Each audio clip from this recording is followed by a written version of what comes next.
Ang mabuting balita ng Panginoon ayon kay San Mateo.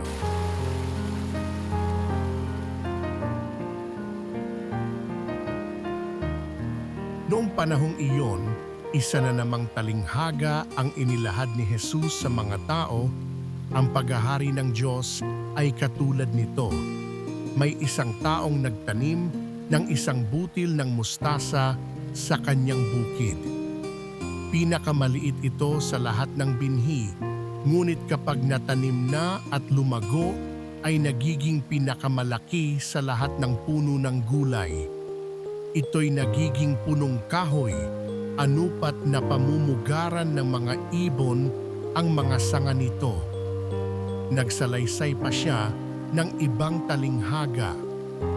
Ang paghahari ng Diyos ay katulad ng lebadura na inihalo ng isang babae sa 3 taakal na harina at umalsa ang buong masa.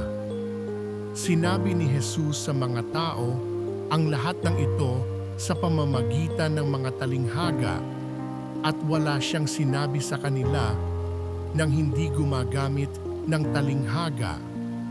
Ginawa niya ito upang matupad ang sinabi ng propeta, "Magsasalita ako sa kanila sa pamamagitan ng mga talinghaga, ihahayag ko sa kanila ang mga bagay na nalihim mula nang likhain ang sanlibutan."